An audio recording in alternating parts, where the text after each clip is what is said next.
E aí pessoal, eu sou Roberto Kerizawa e hoje vamos conversar sobre a tão famosa liberdade financeira. Afinal de contas, muitas pessoas que passam a ter o estilo de vida minimalista têm o propósito de parar de ter dor de cabeça com dinheiro. Por isso, nada mais justo da gente conversar sobre esse assunto. Quando não se tem dinheiro, ele se torna fonte de preocupação, frustração e raiva. Ele consome nossas vidas e torna-se a lente pela qual passamos a ver o mundo. Nossos pensamentos e atitudes passam a girar em torno desse assunto. Aliás, o que mais fazemos é se preocupar sobre esse assunto. A cabeça não para de pensar sobre as contas e dívidas que se tem para pagar. É a conta de água, a conta de luz, a conta de gás, o condomínio, o aluguel, a escola das crianças. Ah, tem a alimentação também. Não podemos ficar sem comer, certo? Tudo isso faz com que a gente se sinta mais oprimido do que nunca. Agora, imagine se conseguíssemos, em algum momento da vida, não precisar pensar mais em dinheiro. Parece ser uma utopia, algo inatingível, mas existe uma receita para isso. Não é fácil, mas é possível. Quer saber como? Então vamos lá. Primeiro ponto, crie uma reserva de emergência. Separe de todo o dinheiro que receber um percentual para se tornar a sua reserva de emergência. Eu recomendo que seja entre 10 a 30%. Isso vai variar de acordo com o apetite que você está para criar a sua liberdade financeira. E também de acordo com as suas condições financeiras no momento. Você tem que entender também quando usar a reserva de emergência. Só use ela em situações críticas, como é o caso de ficar desempregado, bater o carro e o seguro não cobrir tudo, algum problema de saúde inesperado ou algo do tipo. Lembre-se, esse dinheiro só deve ser usado em casos de emergência. Não é para usá-lo para ir para a balada, usar em viagens ou com presentes. No momento em que passamos por uma situação inesperada e precisamos de dinheiro, ao invés de pedir emprestado para algum familiar, ou usar o cheque especial, ou até mesmo o cartão de crédito, é hora de usar a reserva de emergência. O melhor de se ter a reserva de emergência é a sensação libertadora que ela nos fornece.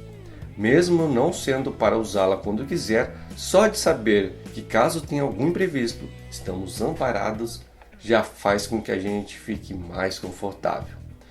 Assim, podemos focar mais tranquilamente no trabalho e ter noites de sono melhores. Eu recomendo montar sua reserva de emergência até que ela chegue ao valor de conseguir bancar seu custo de vida por 6 meses, beleza? Segundo ponto. Não tenha dívidas e, caso tiver, agilize para pagá-las.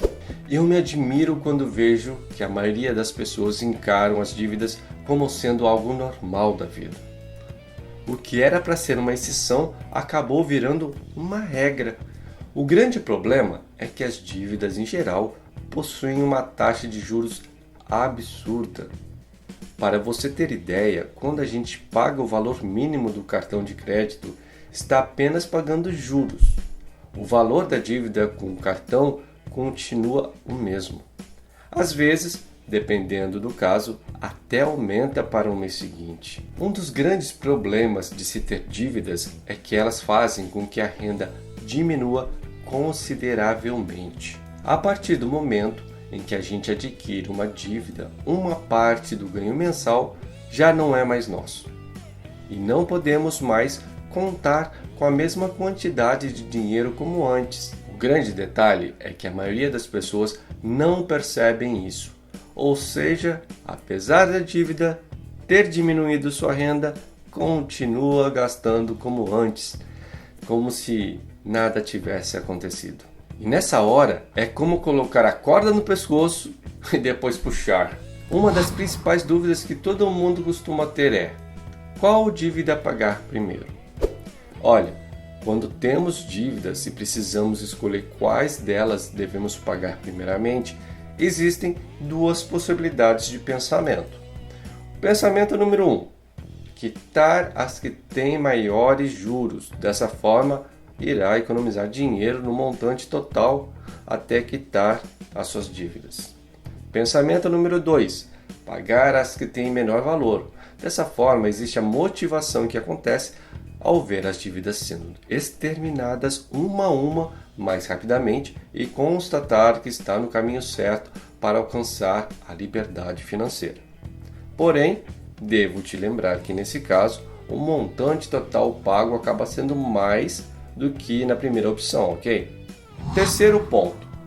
Comece a criar patrimônio para atingir a liberdade financeira. Esse é o tipo de coisa que a gente sempre acha que é muito cedo para pensar. Até que num determinado momento da vida, se arrepende e acha que devia ter começado antes. É durante a criação do patrimônio que devemos pensar no valor que devemos juntar para a nossa liberdade financeira.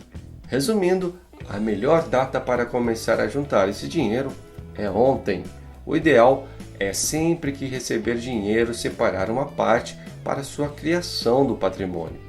Sabe aqueles 10 a 30% que eu comentei da reserva de emergência? Então, após conseguir montá-la, a gente tem que continuar separando esse dinheiro sempre que tiver alguma renda. E então, agora, passar a montar o patrimônio. O patrimônio pode ser administrado de diversas formas, desde aplicar em fundos, tesouro direto, ações, imóveis ou outros investimentos. Lembre-se, juntando um pouco todo mês, com o auxílio dos juros compostos, em alguns anos o patrimônio terá um tamanho considerável. Os juros compostos podem ser vilão quando estamos endividados, mas pode ser o herói quando estamos juntando dinheiro. É quando investimos sabiamente o dinheiro para a formação do patrimônio que estamos fazendo o dinheiro trabalhar para a gente. Só que temos que entender que para ganhar este jogo necessitamos ter consistência, que é como se preparar para uma maratona, não para uma corrida de 100 metros. Ou seja, é coisa que vamos fazendo ao longo do tempo.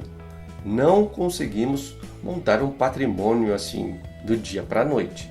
Outra coisa importante é saber que, para investir no mercado de ações, deve-se ter em mente que vai se ganhar no longo prazo.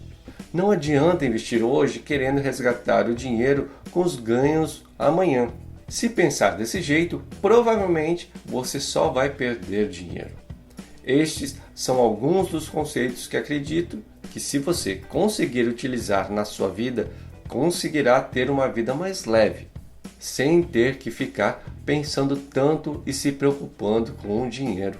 Pesquisando, percebi que as pessoas que se tornaram milionárias não eram aquelas que conseguiram fazer grandes volumes de dinheiro, mas sim aquelas que sabiam muito bem como lidar com o dinheiro que tinham.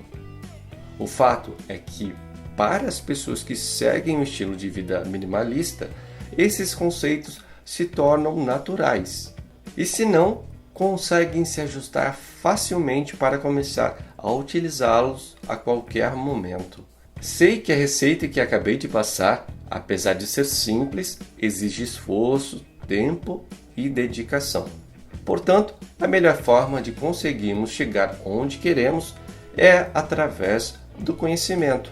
Apenas conhecendo quais são os caminhos a serem percorridos é que conseguiremos chegar em menor tempo e com mais tranquilidade. Se você achou que este conteúdo teve valor para você e pode ajudar alguém que você conheça, compartilhe-o como demonstração de carinho. Muito obrigado e até a próxima!